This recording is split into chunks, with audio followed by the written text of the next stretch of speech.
Welcome to the Sample Chapter Podcast, the show where authors read a sample chapter from one of their books. Here's your host, Jason A. Meiske. Hello, my friends, all over the world, wherever you are. Hello, greetings, good evening, good morning, whatever it is, whatever this is right now when you're listening. Welcome to episode 92 of the Sample Chapter Podcast. I am Jason A. Meiske, your host for what is sure to be an episode for the record books. Oh my gosh. You know what? I'm gonna hold that thought for just a moment because I'm not gonna talk very much. We got a long episode, but it's funny because it doesn't feel like a long episode. It's over before you know it because it's quite the ride. Trust me on that one. Let me just say first off, thank you so much for all the listeners all around the world. Thank you, everybody. And again, the Dominican Republic, Brazil, Sweden, Australia, New Zealand, even over there in Taiwan. I mean, oh my gosh, all you wonderful people out there listening to this show. Spain, holy cow, Spain, you guys, all of you out there in Spain, you guys rock.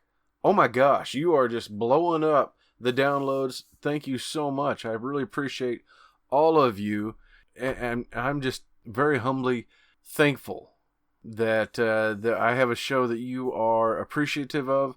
I hope that you're finding a few books that you like and that you are picking up a few along the way. Make sure you're leaving a review for them once you finish the book. And of course, if anybody out there feels like leaving a review for me on I guess iTunes is still the best place to leave a review, a rating for the show, but you know what? Anywhere you'd like, I'll be more than happy. iTunes, YouTube, Google Play, wherever it is you're listening. If you want to leave me a review, I appreciate it. Thank you very much. Like I said, I hope you're finding lots of authors and wonderful new books, because I know every week I'm very touched by the authors I get the privilege of speaking to and getting to sample their books. Anyway, so we're going to go ahead and get into the sponsors. Scrivener, you're going to hear an ad from them here in just a moment. Even if you're not a writer, there are so many applications for this. So just trust me on that. It is the absolute best writing software that you can find, and it helps you in so many ways. So make sure you click the link in the show notes to get on over to Scrivener and listen up for the ad here in just a moment. I also want to thank U-Tor-All out of Warrensburg, Missouri. So if you are looking for self-storage in the Warrensburg area, get on over to U-Tor-All.net first and look them up. They are completely secure. They have the options of climate control and non-climate control, solar powered, very, very clean site. They do so much to maintain a facility that looks like a place you want to go to. Click the link in the show notes for U-Tor-All, or you can pull them up on your own. It is U-S-T-O-R-A-L-L.net. And of course, my buddies over at popgoestheculture.com, they have so many incredible shows over there. I'm having a lot of fun. The guys over at the Back in Time podcast, they're having a lot of fun this month talking about horror movies, Halloween themed movies. The Pop Goes the Culture crew, they're discussing all kinds of Halloween scary stuff, the best ones for the generations of the 60s and 70s, and then last week was 80s and 90s. I can only assume that coming up it's going to be the 2000s. So make sure you're checking all of that out over at popgoestheculture.com. You can just click the link in the show notes for more. So this week, let me just sum it up this way. Life is a wild ride. Sharing the twisted stories is what brings us together. Those wise words come from our guest, but something else that comes from somebody not our guest, but rather it was Samuel L. Jackson who said it best in the very first Jurassic Park. Hold on to your butts. We've got Miranda Oh on the show. No, yeah, he didn't say that about Miranda, but you are in for a wild ride. This is, oh my gosh, just right off the bat, we get going. I mean, you're going to hear, I left some things in there that I would normally cut that I would normally edit, just because the episode was just so much fun. I mean, right from the very beginning, I had to start over the beginning, the introduction for her. Miranda and I talk about all kinds of things. I mean, really, it comes down to a matter of what did we not talk about? I can more or less just kind of hand the microphone over to Miranda and let her go. And she kind of went all over the place for me. So it was a matter of me kind of standing back and going, oh, wait, let me touch on this. Let me touch on that. And it was a blast. It was a real blast, and so much fun to just try and keep up with her. Her book series, Chin Up, Tits Out series, they are they're bestsellers. They are incredible, and they are a real, like, hands in the air, chick lit empowerment for women. The kind of like hell yeah kind of books that you want to just get out there and read. And yeah, I mean, I'm a nearing 50-year-old guy, but I can see the message, because it's not just for women. At its heart, this is a message for anybody out there who is facing some kind of a strife, some kind of issue. This is the kind of book for you. You're going to have to listen to hear what I'm talking about. So stay tuned for a word from Scrivener, and then we're going to get right on over to our interview with Miranda Oh. Jason here. Hey, I wanted to take a moment and tell you about my favorite writing tool, Scrivener. Now, I know you've heard about Scrivener because their writing software has been embraced by hundreds of thousands of other writers like you and I, from the novice to best-selling novelists. The reason we all use it is because of Scrivener's core concept to bring all the writing tools you use together in a single application. And with tools like automatic backup, character maps, project goals, and let's not forget that amazing corkboard, you can see why I use Scrivener every day. As a bonus for Sample Chapter Podcast listeners, use code CHAPTER for 20% off your desktop version. Scrivener writing software, built by writers for writers. Take two. Take two, yes. Hello, Sample Chapter listeners. Hey, when the going gets tough, there is no shame in sipping a little wine, or in my case, a little whiskey here, or maybe having an ugly cry. We are having a wonderful chat today with a new friend of mine, Miranda Oh, author of the Chin Up, Tits Out series, and I'm already laughing my eyes out with her. Miranda, welcome to the show. Hey, Jason, thanks so much for having me today.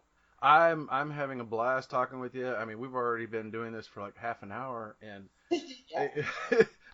it's a good thing this is recorded. I may have to do like behind the scenes here and there once in a while, put up an episode of that kind of stuff, because oh my gosh, I'm having a riot right now. Me too. I'm having so much fun. I can't wait to actually dive into the book. I think we're going to have some fun today. Absolutely. Well, let us know a little bit about yourself as an author, or what do you do? Yeah, for sure. So I am located straight up central Canada, right in the prairies in Manitoba. Some people call it Winterpeg up here, but the people are super friendly. The colder it gets or the harsher the weather, the more we kind of hunker down and share the kindness here. And so I absolutely love my home. Outside of writing Chin Up, Tits Out and talking about positivity and attitude and how you mesh those together, good things happen. I work a corporate life. I'm an Airbnb host, and so I have my hands in a million different pots every day, just trying to turn a buck into $2 and trying to have fun in this life and try to experience as much as I can. And that's a little bit about me. And I'm super thrilled to share a little bit about the Chin Up, Tits Out series. So 2 out of the 3 of the books are out already. The first one is Remember, no matter what, Chin Up, Tits Out. Because remember, really, no matter what, stick your chin up, put your shoulders, stick them back, hold your head up high, and move forward. Because if you do that, good things will happen. It's like the fake it till you make it, right? If you're insecure and nervous on the inside, don't show it on the outside, and eventually the outside will match the inside, right? So that's the whole book number 1. Now, book number 2 is When All Else Fails. Girl, don't you forget Chin Up, Tits Out. Because really, when all else fails, we know life is going to get tough. We know life is going to throw us curveballs. We know life is going to throw us really crappy, hard decks cards to handle sometimes. And sometimes those are really dark things. Everybody experiences them throughout their lifetime, some more than others.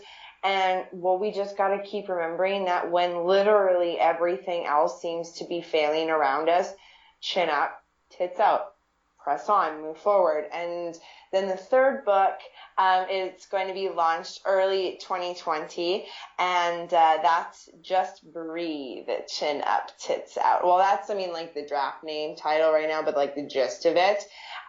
So it's the end, it's the final trilogy, the final piece of the trilogy. And I'm super excited to wrap this story up. So now what's the story, right? I know you're asking yourself that question. Like, girl, get to it.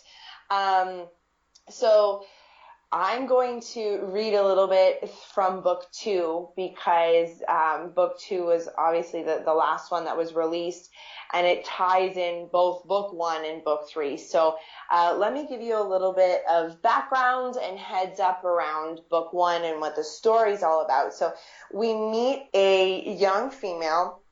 I believe she's 18, 19 when we first meet her, and her name is Hadley. She's graduated from high school, going to college, seemed to kind of have her life mapped out, driven young female. Mm-hmm. And then she meets a cute boy with an accent and surfer vibes, and all the sense goes out the window. She falls head over heels in love with this man. And so she now embarks on this journey of trying to bring this person and immigrate him permanently to Canada. He is from South Africa.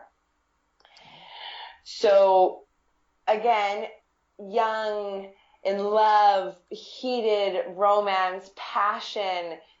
This immigration is going to be so easy, naivety. And so this journey that these two kids embark on together doesn't turn out to be the easy romantic love story that we all hoped it would be. It's the real life stuff. South Africa, you're dealing with the apartheid, you're dealing with racism still, you're dealing with corruption, with immigration and governments, and it's difficult to be there sometimes. And I found out firsthand, therefore translated it into a fiction book, that it was very difficult to go through that. And then you couple that with long distance relationships. You're not a state or two or a province or two over. You are a 31-hour travel time away from each other and 7-8 hours time difference. So you're not only battling this love story or trying to deal with this love story and evolve it, you're dealing with these real life things that happen to real life people these days, and Hadley's attitude to remember consistently, no matter what happens with this journey of immigration and long distance relationships, to keep her head held high, keep her chin up, keep her tits out, and moving forward. And no matter what roadblocks that lie ahead of her, she was like, all right, let's do this. Let's find a solution. And that positive mentality got them through, that chapter and that phase. Now, my books are a little bit situated like Star Wars. Now you're like, what? Okay. Yeah. Sorry, what? Yeah, I know, okay. Now, when I mean situated like Star Wars, I mean you get the ending first, and then it works its way up, right? Okay. So when you open up book 1 and you read the prologue, you meet Hadley in a future state where she is this nervous disaster. She's trying to put lipstick on, getting ready for a first date. And you're like, what first date? But we're just talking about falling in love, right? So future Hadley, she's nervous, shaky, anxious, sweaty in places, getting ready for this first date. And you're like, what is going on? And then it cuts to how she actually first fell in love. So there's no connection to the stories, and you're like, what is going on? So that's why you got to keep reading to book 2, and then to book 3, the light bulb's going to go off, I promise you. So then book 2, we pick up book 2, and we pick up the prologue, and the prologue starts us where we left Hadley getting ready for her date. So the first book, prologue number 1, was getting her ready for the date. Prologue book 2 is the date, is the first date. And then prologue book 3 is the night after the date, or the morning after the date. So it all ties into what led Hadley to be this seemingly strong, independent person coming out of high school, going into college, having her life mapped out, and being so confident about this love, like much of us are when it is our first love, right? We're so confident about it, and we believe in nothing but that. And that was Hadley. That was where she was at in her life. And then it didn't happen. Something happened, and it was tough to deal with. And she prevailed. She had this chin up, tits out attitude consistently through it. And that's the funnest part about it, because now we get to actually go and talk about what this date is really like, and what happened on this date, because it's the funnest part, in my opinion. One of the funnest parts, in my opinion, anyways. So yeah, we'll get right into it. Now, before I start reading, I do want to just take note at the dedication in my book. 1, because I don't know if anybody reads it. And 2, it kind of sets the tone as to what's important and what I feel is important in reading this book, and what we want to take note of in this book. I obviously written fiction, but it's based on reality. It's based on truth, real life events that have happened in my life and people that I know. And I often like to say that reality is stranger than fiction sometimes, and I just want it to be relatable. So there might be a learning little light bulb moment through this, and then we'll get right into the prologue. Well, here, hang on. But before you get started with that, I wanted to let you take a breath here and take a moment. We're talking about breath. No, I'm just kidding. Oh my goodness. I was not warned ahead of time to fasten my seatbelt and be ready for this roller coaster. This has been fun already. Oh my goodness. Good. And if I talk too much, I'm so sorry. Oh, no trouble at all. I'm having a blast. But I wanted to ask, and you were talking a little bit on it, you were touching on it, and we were talking about it before the show began too, about like with book 3, you haven't finished that book yet because you haven't lived it yet. And then you touched on that a little bit there, how so much of what goes on throughout the Chin Up, Tits Out series are events inspired by your life. Can you talk a little bit about that? Well, you don't have to spoil anything, but oh yeah, for sure. So I don't know about you, but throughout my 20s, a lot of stuff happened, and I look back on it and go, wow, it was experience, figuring out exactly what I don't want and coming up with a list of things that I do like.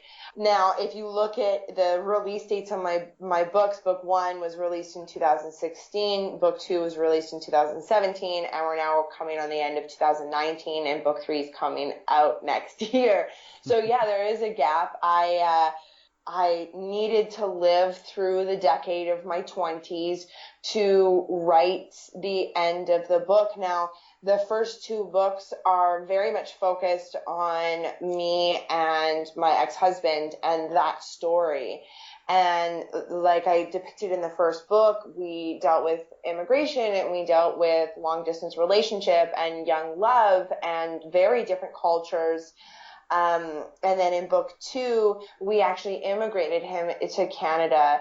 And then very shortly after he moved to Canada, and as we moved him to Canada, we were like, woo, yeah, it's like our fairy tale happy ending, like, we're married at this point, and, there was a big white wedding and so much wedding gifts and wedding hoopla. And then a few weeks later, he was diagnosed with cancer. And just like that, there was a whole new mountain for us to climb. And we dealt with that for a year. And much like anybody that's dealt with cancer, their journey is never a straight line. It was the most road-blocked, extensive route that I could ever have imagined. Everything that could have gone wrong seemingly went wrong. And through the cancer, there was mental illness, there was addiction, there was PTSD, and then all of a sudden, everything just ended really abruptly, and I'll leave it at that. And then we come into book 3 trying to recover from all of that. And, let's be real and remove all of our own scenarios and come down to the fear of dying, the fear of being alone, the fear of being abandoned by your loved ones, the fear of losing control, losing everything that you think that you wanted, and losing yourself through that. How do you recover through that? But now, when it comes down to getting through it, again, you have that chin up, tits out attitude.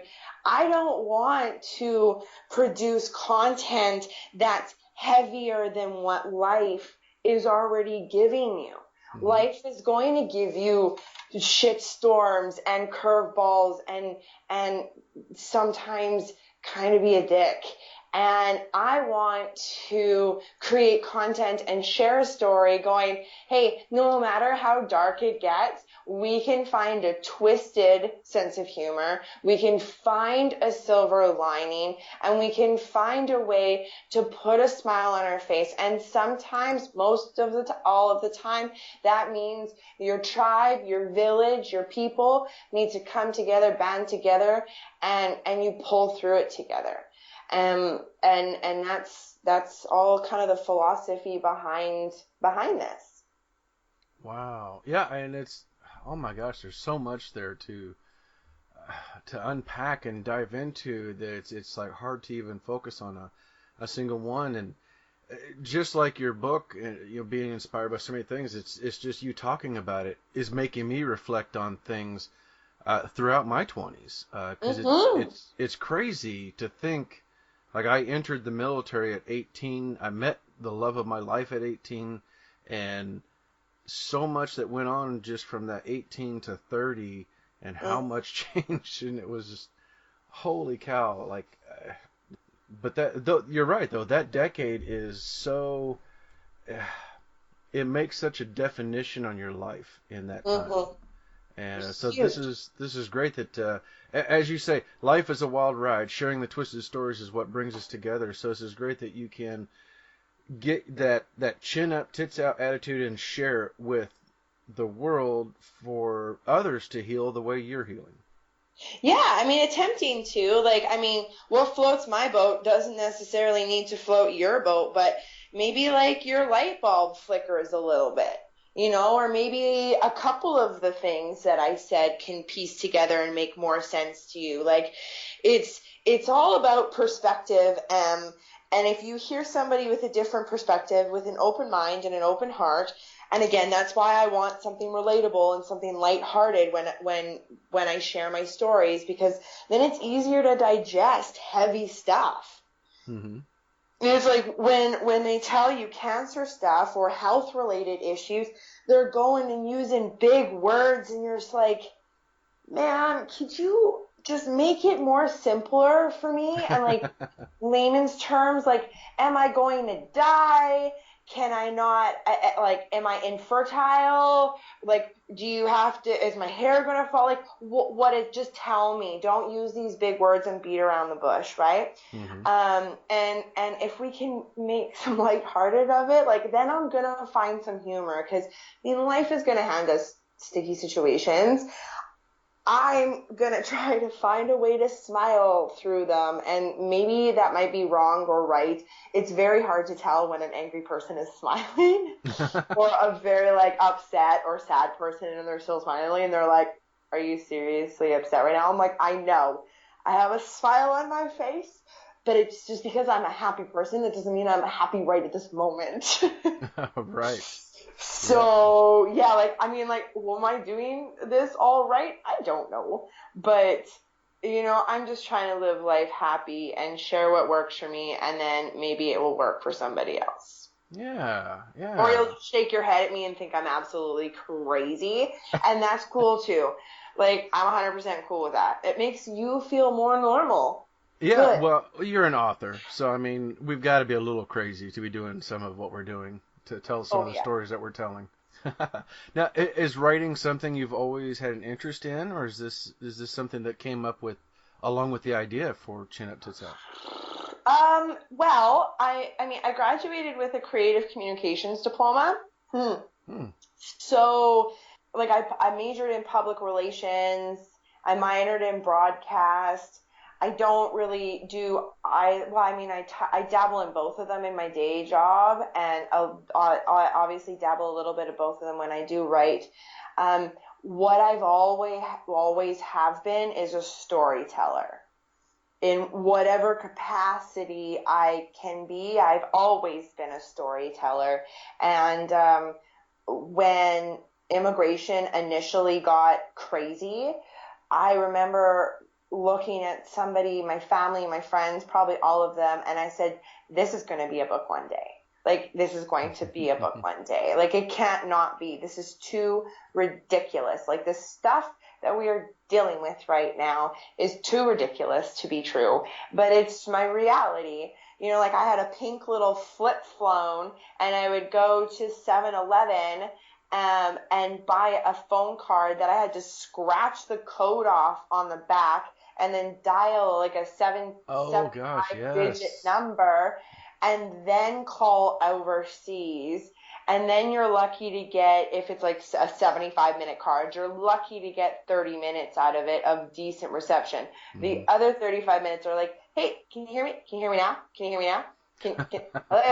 Hello? Yep. I love you. Like, and that was my reality for years.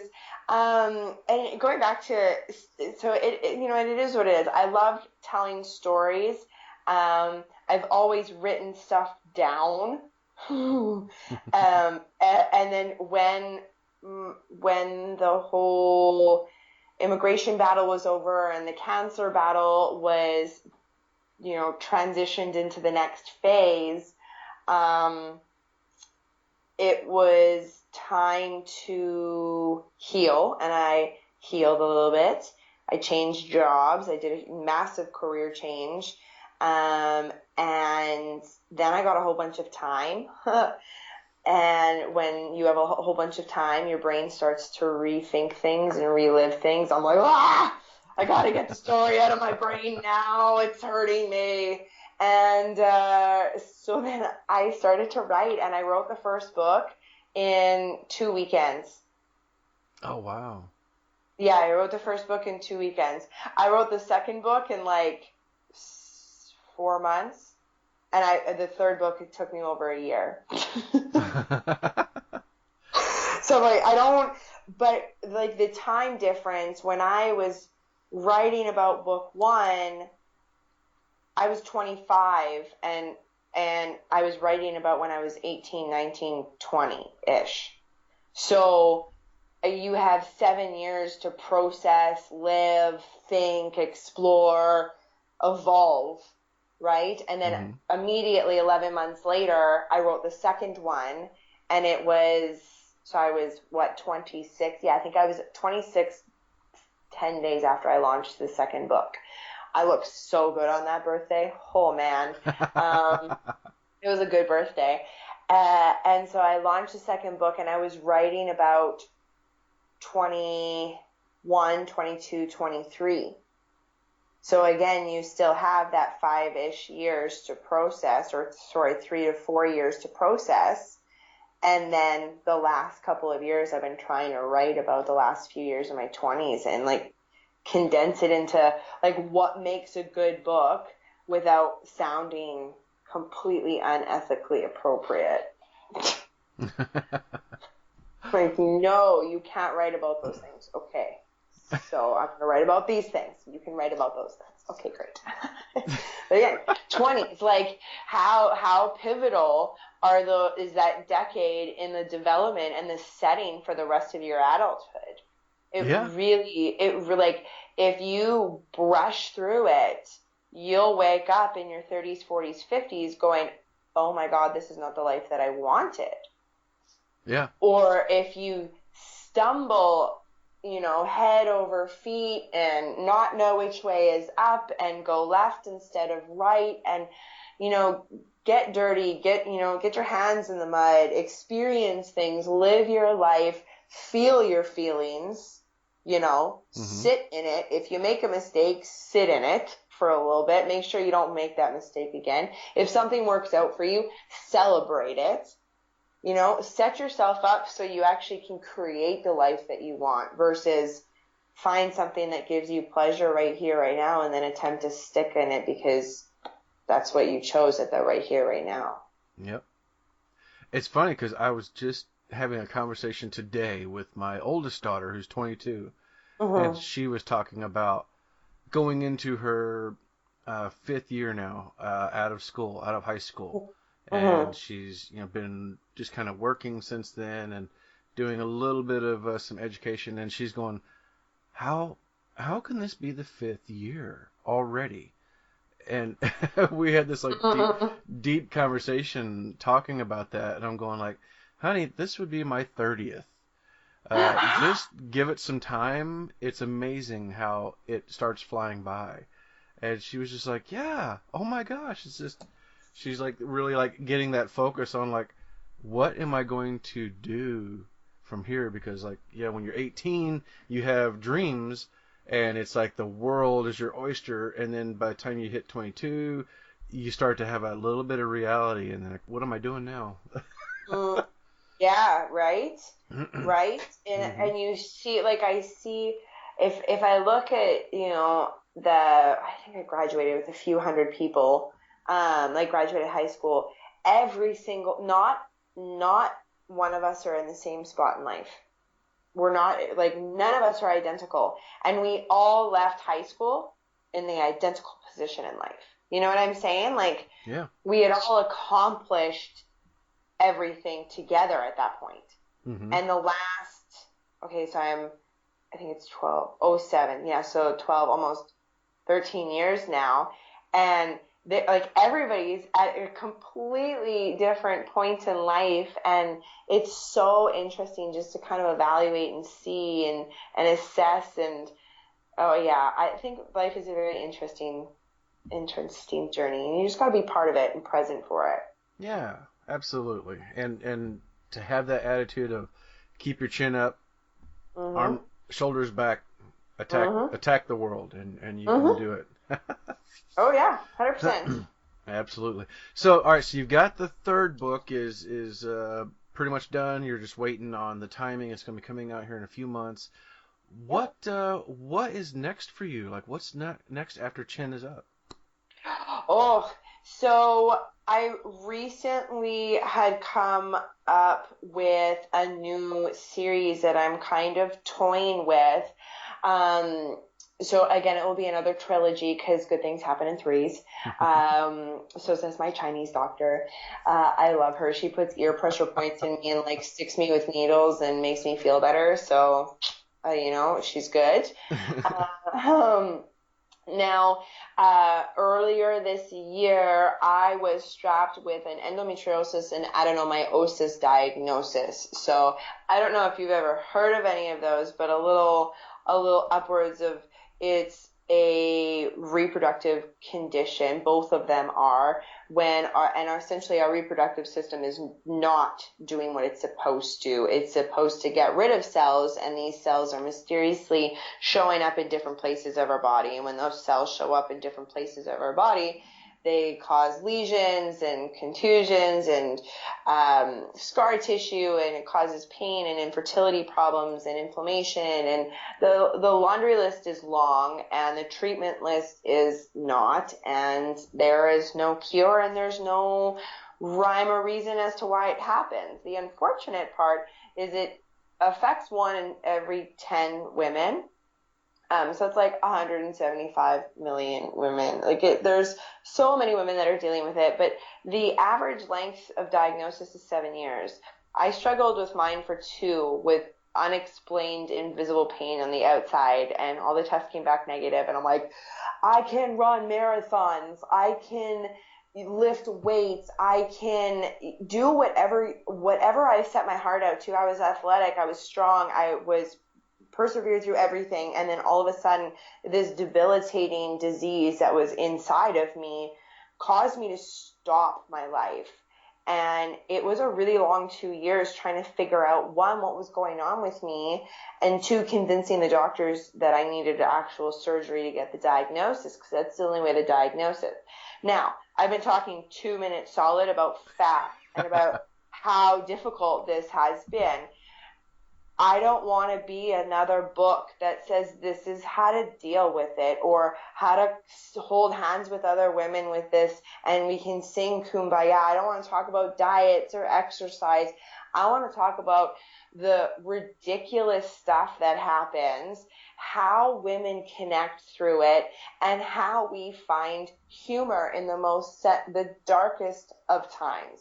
And through storytelling and sharing the experiences, hopefully somebody who's struggling and just needs a positive light can relate to those stories, or those books that I'm proposing to write in the future, that it makes them a little bit happier. It makes them feel a little less lonely. I know the feelings that I've experienced, and I don't like them. They're negative feelings. We've all experienced feelings of insecurities and, not liking our own bodies and lack of control. If we want to have children in our lives and then it comes to a place where we might not be able to, there's a stress of that. Like, all of those feelings at some point, we all kind of feel at some point, if that's what tickles our fancy, or if that's what we want in life. And as my first set of books, I want to talk about heavy stuff, but I want to shed light on it. I want to find a relatable, humorous way to get through it, share stories, relate, and connect with other souls. Oh my goodness, I love it. This is wonderful. And it still goes back to your motto, really, of life being a wild ride, and let's share the twisted stories. And I agree with you. I think that mindset works better than the let's all get together and hug and cry and everything. Let's talk about it and have fun and laugh and heal that way. I speak that kind of language. Yes. Exactly. Like, we all know that when there's really dark things that happen in our lives, let's just put somebody who's sick at some point. Whether it's self-induced, I drank too much alcohol and I'm barfing, or I have the flu and I'm barfing, or I have a cancer and I'm barfing from the treatment. Barf is barf is barf, right? But hey, you can somehow find something humorous about it. Like, of course, barfing is not fun. It's terrible. I'm not gonna lie, endometriosis and adenomyosis, nausea is one of the worst things in the world. And I was nauseous every day for a year, and I would laugh because I would be fine, and then all of a sudden I would not be fine. And then I would start to laugh, and they're like, what are you laughing at? I was like, man, I was just about to projectile vomit right into you. But then I had to stop talking So, wow, you guys got a moment of silence. You're welcome. Oh my goodness. I'm almost hesitant to ask, do you have a potential name for this series? Oh, okay. So here's my thing. I love Chin Up, Tits Out, but it really hinders me from being in mainstream public eye when it comes to sharing my message on mainstream media. So I lose a little bit in that sense. So I do want to take this series down a less provocative title, but I can't seem to get off of the love my lady bits. I can't, like, it's perfect. Yeah. But my publicist might be like, you can't do this. I'm like, oh, so I have to, I'm far away from it, but I'm not that far away from it, but, I'll come up with something. I'm going to kind of hold on to that because, like, really, it comes down to self-love, really. Yeah. You gotta love yourself, even if the parts of you don't work how they're supposed to, or if you get dealt a hand of cards that is really difficult. It's okay. Love yourself. There's great things about you, and somebody out there loves you. So that first should be you, and then everybody else will love you. Because once you love you, then it's easy to love you. Oh If my that makes goodness. That's a wonderful message. I love that. I love that. Well, where can people find and follow you online? Ooh, okay. So you can find me on my website at www.mirandao.com, and the O is OH. Now you can also find me on Amazon. If you type in Chin Up, Tits Out, it's there. So you can find me there. Or you can find me on Facebook, Instagram, or Twitter at O Miranda Oh. Now it's OH Miranda OH. Like, oh girl, like, oh Miranda. And then my last name just cause. Wonderful. Or you can hashtag, sorry, last one, you can hashtag Chin Up Tits Out, and you can also find me. Oh, I saw that. Yes, I saw that. Mm-hmm. So we'll have to we'll make sure and put links for all that in the show notes so that everybody, once you're done listening to this, just go to wherever you saw this episode, wherever you're listening to this episode, just pull it back up on your phone or your computer or wherever it is, and click that link, and then voila, you're there.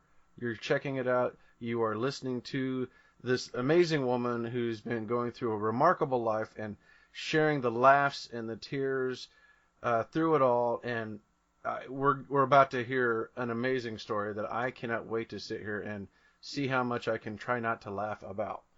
But this has been, I say delight a lot, but this has truly been a delight to just sit back and take in everything that is Miranda Oh.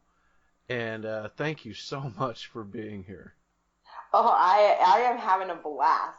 So thank you, and I'm so excited to read. It's been a little while since I read, and like I get right into it. So. All right, wonderful. Well, ladies and gentlemen, I'm going to step aside, try to hold my mouth quiet as I can, and we're going to listen to Miranda Oh with When All Else Fails, Chin Up, Tits Out. All right. This book is dedicated to my village. You all constantly fueled my patience, love, and strength. Without the people in my village, the Chin Up, Tits Out series would not have happened. It would have just been a random, twisted nightmare in my head. Also, a special shout out to Mary Jane and Merlot. The anticipation nearly killed me. After Ryan's permanent residency finally got accepted, it was a whirlwind. We had solidified a move to Canada date, and there was so much to do. Ryan and I had been working on getting his residency for 4 years. When it finally came through, the excitement was amazing, but the panic eventually settled in. He was picking up his life, literally everything he ever knew, everyone he had ever been friends with, his entire family. into a couple of small suitcases that were about to be thrown onto a plane and shipped to the opposite side of the world. Every time we spoke, I could tell he was feeling stressed, and it started to make me worry a little bit. I had been so consumed with getting him into Canada that I didn't stop to think about the potential chance that he didn't even like it here. I didn't stop to think, what if he doesn't love Canada as much as I do? And what if our love for one another wasn't strong enough to keep him here? What if the winters scare him off?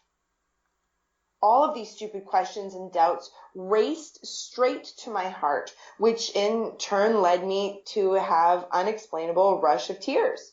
You know, a typical girl meltdown where we sob for no apparent reason. So this is the prologue. This is the date. Okay. As the car pulled up into my parents' driveway, a rush of excitement ran through my body. Everything from the tips of my toes to my cheeks lit up with butterflies. You can do this, Hadley. You have survived worse. As I walked towards his white Ford Escape, I can see his eyes widen as I approach. He hopped out of his SUV and ran around the vehicle, eyeing me up and down as he pulled the gentleman card and opened the door to assist me in. Oh, wow, Hadley. You look amazing, he stammered out. My confidence level just shot through the roof. Yeah, he thinks I'm hot. Damn it, I am hot. Or so I tried to keep convincing myself. As I stepped into the truck, I could feel his eyes on my ass, and I knew this dress was a winner. Thank goodness, I was starting to feel like one. Bloody hell, I had the worst dry mouth. My mouth feels like I'm chewing on a cotton ball. That stupid pipe. I should have brought gum. As he gets into the truck, he checks me out from top to bottom admiringly while trying to process something intelligent to say. Nope, not gonna happen. He sputtered out, so you're ready to stuff your face? I beg your pardon? Stuff my face? Did you really just ask me that? I nervously look at my hands, which are carefully folded on my lap. Yeah, I guess so. I haven't been to the Ivory restaurant before, and I love East Indian food. The flavors and the spices are so exotic and rich. After what felt like a very long drive, we finally arrived at the restaurant. Parking was atrocious. So, continuing to be a gentleman, my date offers to let me out at the front door so he can find parking. While waiting for him to park, where does my head go? Crazy Hadley's head goes to shit. I panic. He's dropped me off and he's left me here. I blew the date. I knew it. I can't do this. I'm instantly sweaty. And in all the wrong places, if you know what I mean. Oh my God. I had no idea my lady butts could sweat this much. I asked the host for a table near the window and directly under a vent as I endeavor to get my sweat issue under control and so I have a clear view to see if he actually abandoned me, which will mean I'm dining alone. The aromas from the food in this restaurant are heavenly and making my cotton mouth water. Thank God. There's no way I'm going to waste all the work it took to look as good as I think I do. I stare at the window, try not to gawk at every person that walks by, hoping it was my date. Oh, there he is. Of course he didn't abandon me. As usual, it was just my crazy thoughts. Once he sat down and settled in, he simply stared at me in silence. Yes, how may I help you? After what felt like forever, I stuttered out, so, how long have you lived in Canada? I mean, go figure. He was a black guy with an African name, so I naturally figured it would be a good conversation starter. At least I hoped it would be. It was the best my brain could muster up at the moment. Before he could answer, our waiter arrived.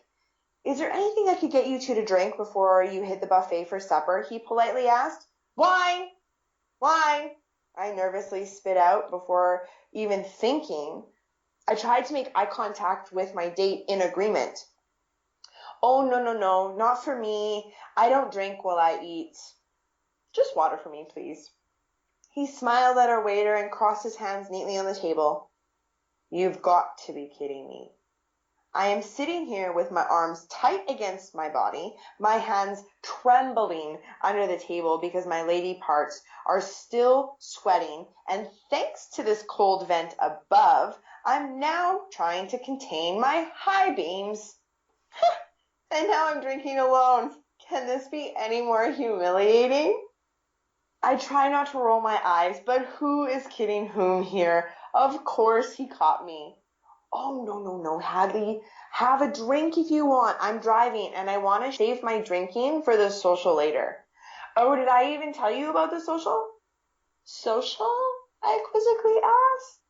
So, side note, a wedding social in good old Manitoba, Canada, is where the couple puts on kind of a fundraiser that they invite their extended family and friends and a whole bunch of strangers for cheap drinks, silent auction prizes, and all the proceeds go to the bride and groom, and then they use that to pay for their wedding. So it's like a huge Manitoban tradition. So that's what a wedding social is. Okay, back to the book here, everybody. Let's focus. Okay, I can't do a wedding social. Seriously? Too many people, too many happy people getting married. Oh, what the hell am I doing? This is a date was supposed to be a positive step in my therapy, not self-torture. I can't do this. Do you think it would be rude if I asked to leave now, like right now? Oh, yeah. After dinner, I thought we could hit up a wedding social. It's a Filipino couple that my buddy knows. It should be a riot. He smiled, quite proud that he came up with what he obviously considered to be an awesome master plan for our first date. Little did he know I was dying inside with a big shit-ass grin on my face as I faked appreciation. I was doing everything in my power to choke back a panic attack while waiting for my wine so I could drink alone on this first date, which I was not handling well at all. Stupid therapist. PhD my ass. New definition of PhD. Pathetic Hadley does it again. What does he know anyways? Oh, that sounds so much fun, I said with a shaky voice. My heart was screaming at me, telling me it was a bad idea, but my head was telling me to go. This is a way out of my comfort zone. My therapist told me to go outside of my comfort zone. But this feels more like running naked across the football field just prior to kickoff at the Super Bowl. Everything about this was way out of my comfort zone. We dined and chatted throughout supper. By the time we were done, my nerves had calmed a bit, thanks to the wine. I was finally able to breathe without my chest feeling as if it was closing in on me. My hands were only clammy, not trembling and dripping with sweat anymore. And the high beams finally had gone back down to where they belong. I felt like I was on a roll. Then the bill came. Do I reach for it? Do I ignore it? God, I haven't done this in so long. Do I offer to pay my share, or do I let him pay? What if he expects something in return? Ah, thank you, sir. My date says, grabbing the bill before I could even compile my thoughts. How can something as simple as paying a dinner tab cause so much stress? And the night isn't even close to being over. Oh, bloody hell, Hadley, keep it together. You ready to go?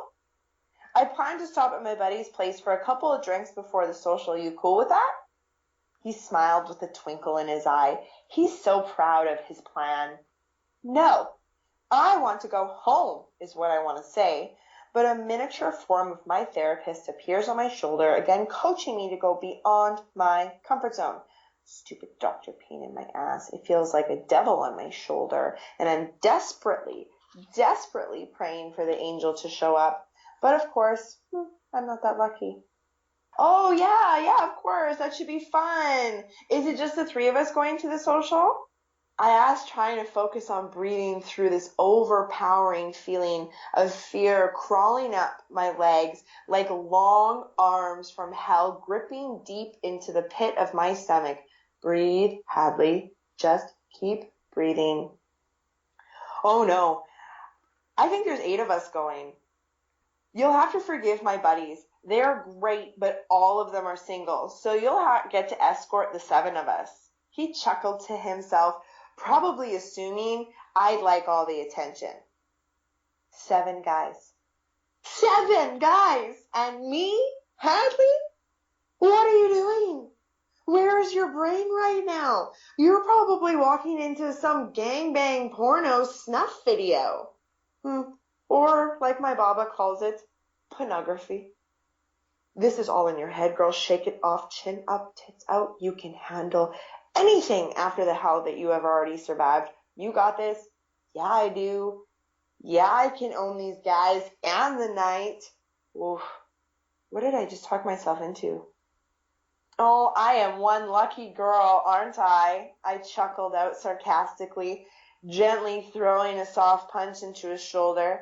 How are you ever going to compete with the other 6 for my attention? Too cocky? A little bit? Hell, this flirting shit is hard.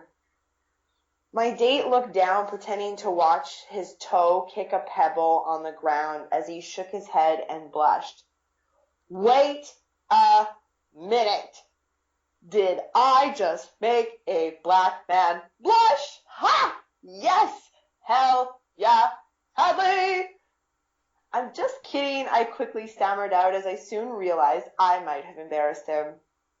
I arrive with you, I'll leave with you. That's the golden rule, I chuckled out nervously. What golden rule, Hadley?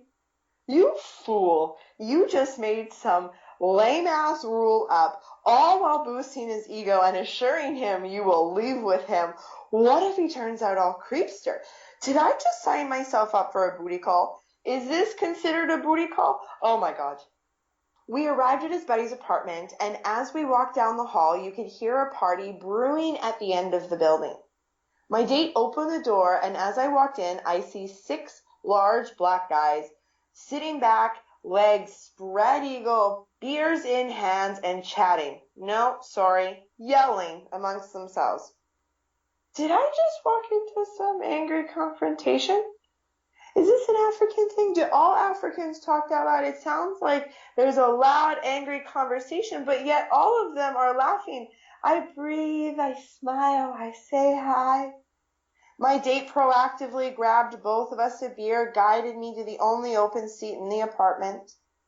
As I sit down, all 6 guys go silent and stare at me like I'm a lamb up for slaughter.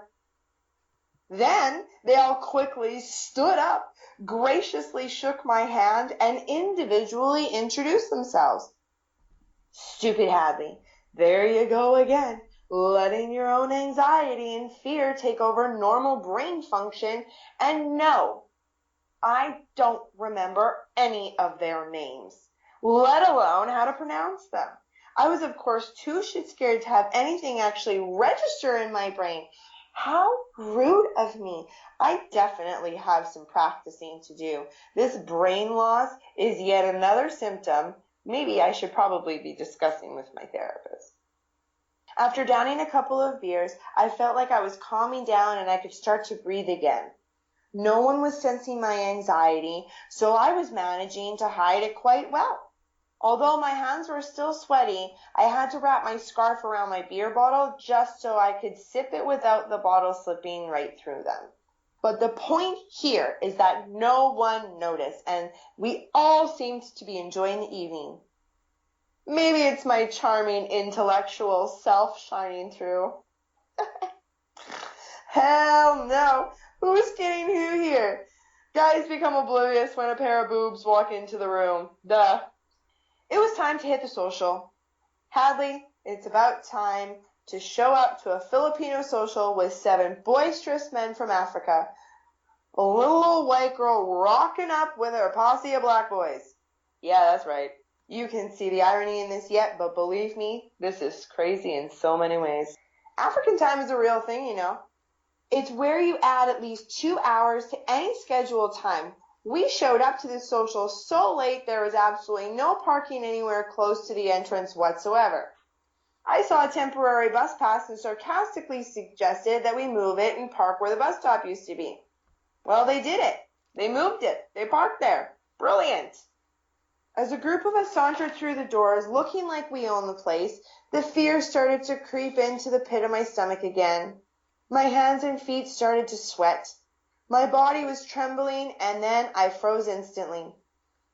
I could feel my toes smush at the tip of my shoes.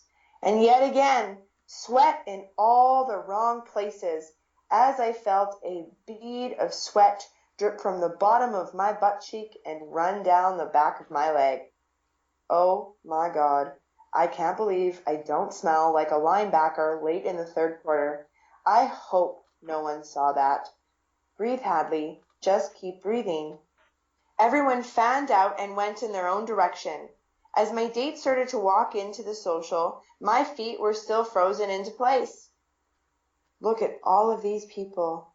There were hundreds of them. I couldn't move my feet. I was stuck, as in frozen in time. My date turned around and saw me standing there looking white as a sheet and feeling like a lost puppy. You okay? He asked with concern as he walked back to me. Yeah, it's just been a while since I've been to one of these. Just taking it all in, I smiled graciously, all while lying through my teeth. The last wedding type function I was at was my own. My heart slowly crumbling into a million pieces. The pain was so real and intense my eyes glazed over as I tried to get the pictures of my wedding out of my head. This was all in the past now. Keep breathing, Hadley. Chin up, tits out. You can do this. No, you can't. I want to roll into a ball. I want to protect myself. I want to cry because it hurts too much to be here. He grabbed my hand, which broke the fog in my head, and he walked me through the crowd, dodging the dancing people and children running everywhere. He got me a drink and suggested we dance. We ate, we danced, and we drank, and eventually, my fear dissipated. After a few drinks and after a few dances, the smile on my face actually became real. Was I really having fun? I had completely forgotten what it felt like to have fun and just simply live in the moment. Okay, it was totally the alcohol. But if it meant I didn't have to feel pain and I could find drunken laughter, what the hell? I wasn't about to stop now. The end of the night came around, and as it turned out, I thoroughly enjoyed myself. I didn't want it to end, though. I knew the ride home was right around the corner, and I couldn't turn my mind off. If I go home, all the fear and the pain will once again creep back to become my reality. I won't sleep. I will picture my life the way it used to be, when my life was the way that I wanted it to be. Partying with 7 black guys was never something I could have pictured as being part of my reality. But I was proud of myself for having made 7 new friends and feeling happier in that moment than I had in months. I didn't want this feeling to end. So I shimmied my shoulders and wiggled my butt into my date. I spun around trying to dance to the tune in the background. Truth is, I am so tone deaf, I have no idea if I'm even keeping a beat. Hell, I know I'm not, but this feels great! I totally and utterly dance like the stereotypical white girl, and I am sorry for inducing that stereotype. So, I'm not ready for this night to end yet. Want to head back to your place? I whispered in my date's ear. The fear was creeping in again. It took every strength I had to fake this confidence and sensuality. His head sprung back from my face. He looked at me in surprise. Yeah, of course. If that's what you want, let's go right now. Like right now. He grabbed my hand and he dragged me towards the door. Adios, motherfuckers.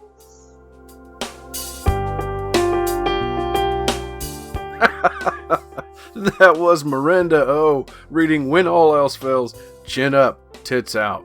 It's book 2 in the series. It's available for you right now. Book 1 and 2, go pick them up. Book 3 is coming with early 2020. So get on over to her website, click the link in the show notes so you can follow her, hear more about what she is up to, because you don't want to miss out when this lady's next book comes out. Make sure to also follow our friends and sponsors in the show notes, click the links for them, and also hit that subscribe button so that next week you don't miss out when we're back here with another author, a new book, and another sample chapter. Thanks everybody. Take care.